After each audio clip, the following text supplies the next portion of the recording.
Hey, my name is Marco, and I'm an existential coach. I help people with existential crisis and the dullness of life. You know, the issue for the modern person is that life starts to feel flat. You become disassociated from life and everything starts to look dull. You think that the world is boring and you are doing the same thing again and again. And then you wonder, what's the point of all of this? Why am I stuck in this loop, in this feeling that life is just inherently meaningless? The sensation that life drains you out is not a clear look at what reality is really like, because reality in of itself has much more of a profound quality to it, and you kind of filter your perspective to make it look a bit more boring or dull so that you can function as a person. It's like the consequence of repetition is dullness, and familiarity becomes a sort of blindness to life.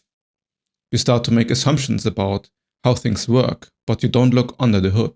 You lose the childlike curiosity about how amazing it is that anything exists at all. Existential transformation is to move away the blindfold and actually look how magical it is that you're alive and that anything exists at all. These are cells replicating DNA inside your body.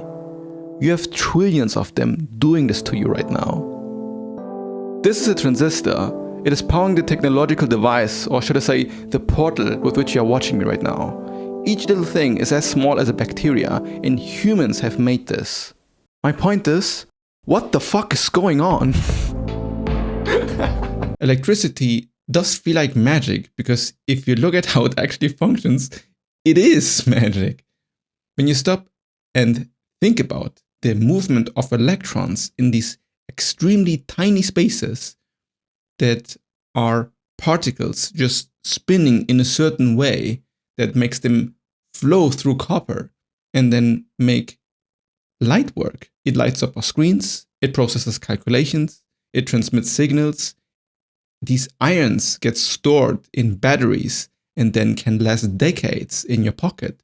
But they happen on such a microscopic scale that it is impossible to really fathom it as real. And then batteries get degraded over time because these ions use whatever molecular connections they are attached to.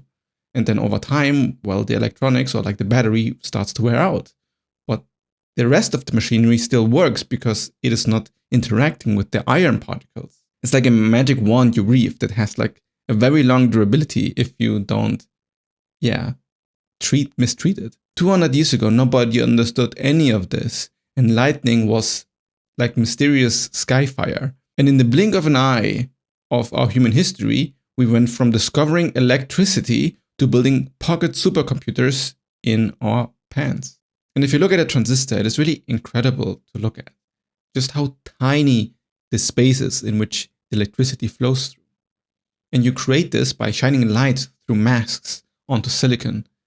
And then you etch out what gets left exposed. The process that makes transistors is called photolithography.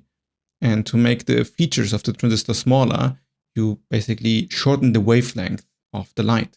So then you repeat this process with shorter wavelengths of light. So we kept pushing. Visible light, then ultraviolet, now extreme ultraviolet. The machines that make modern chips are arguably the most complex devices humanity has ever built. A single one cost over $150 million, requiring multiple planes to ship. Components from dozens of countries. And now the transistors have wavelengths that are so short that they reach around 3 nanometers. And we are approaching the limits of where quantum effects start to cause problems in the process. Electrons tunnel through barriers they shouldn't be able to cross. We're engineering at the edge of what matter allows. And now we have made all of this into a giant communication database and make the electrical signals talk to us. Can you see how insane this is? Can you see how there are not really any limits to what reality can be? And this is just electricity. It's one thread of life, but you can pull at any thread. How your eyes work, how food becomes energy, how words carry meaning. You find the same thing. Layers and layers of impossible complexity that we've stopped seeing because it's become familiar to us. And then this blindness is some sort of efficiency. Your nervous system downregulates what's familiar so you can attend to what's new. We wouldn't really be productive if instead of working, we were mesmerized the entire time by how electrical currents work. It's not useful to us anymore because it just works. And this is how we relate to everything in life. We make it just work, but then we forget the magic that lies underneath. But all of the quantum mechanics, the semiconductor physics, the global supply chain, or the atoms in your phone that were forged by the dying stars had to happen for you to be watching this video. Every single condition, every single accident that made us discover some new technology throughout human history is causing your life experience right now. You are here, and the present moment isn't separate from everything that led to it. The whole chain, back to whatever beginning means, is here.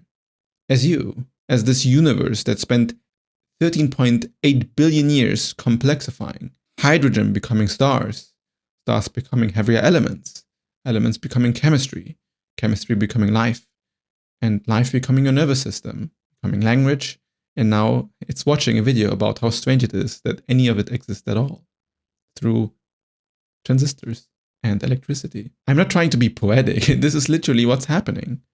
And to be not in awe of it, to not be astonished by its complexity and, in a way, intelligence, is blindness. So the wondering what's the point of life ignores what's underneath. It's the beauty that can be found in everything. It's the same mystery that just keeps happening all the time. The same impossibility that somehow just exists. And you don't need to be in a special state to see it. You just need to look under the hood of what's actually going on. The ordinary and the impossible are the same thing. And there's no moment that isn't magical. Your mind renders it into not being magical. And then you might wonder who has created all of this? Who is the agent that is making reality happen?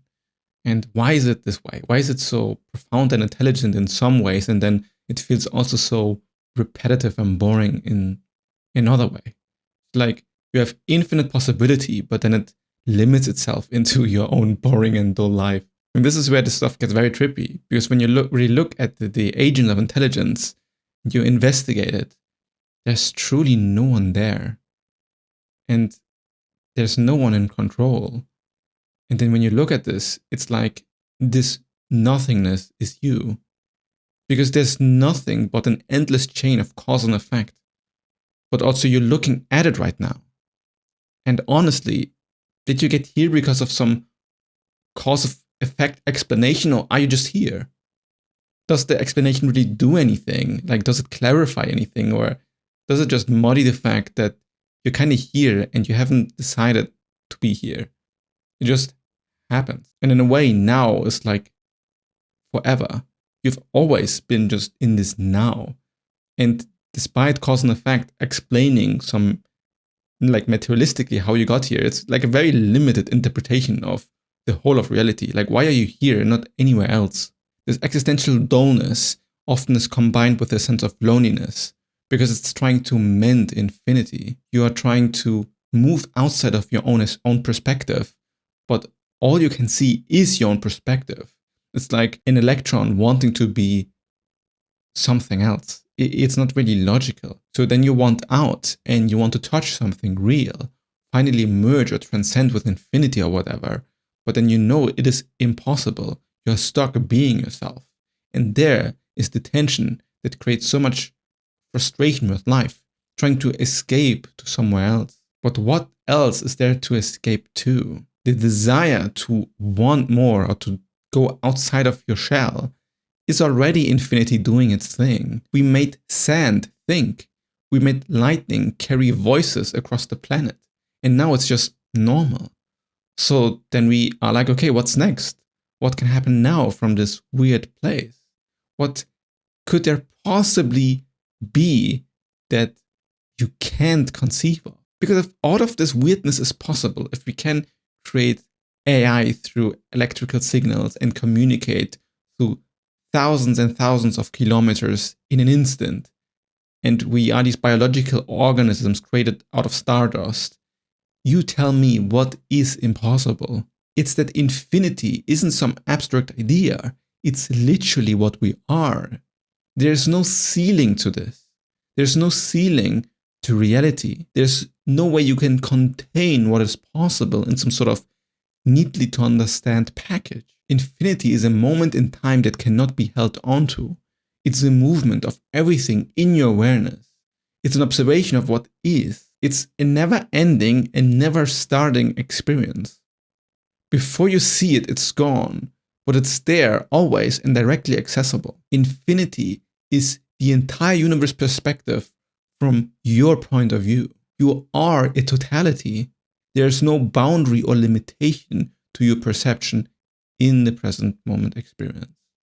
It's like all of human history, all of atomic chemical reactions, every little atom is happening now as you. There's no boundary. The only way to be you is being you.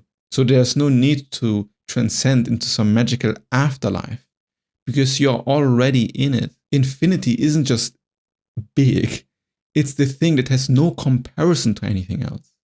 Infinity is what happens when there is no ceiling, no limitation to what's possible. Our minds create limitation, and they pretend that what you see isn't infinite, but bound, repetitive, and ordinary, because infinity takes its time with everything, and it loops around again and again. But all it wants to do is to explore and observe.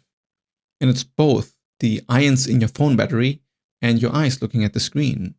It's always this automatic movement of curiosity, trying to reach for the unknown or whatever comes next, like a web of attention and awareness flowing in all directions. There's no beginning or end to infinity. It is just being in all of directions. There is no cause and effect either. Cause and effect can only look like something real in a finite space of time and limitation. But then also look at your actual life. Your actual experience of each moment is total. There's no boundary where the present has started and then has ended. All you've ever known is the present, and all you've ever known is your life. So you see the universe so vast and seemingly infinite, but all this infinity that I'm pointing to is a lived experience. The present is the paradox manifested. That's why life feels so long. It's why every moment feels like an eternity, and you can't really point to how you even got here. It's a giant mystery. Existence is magic, down to its core.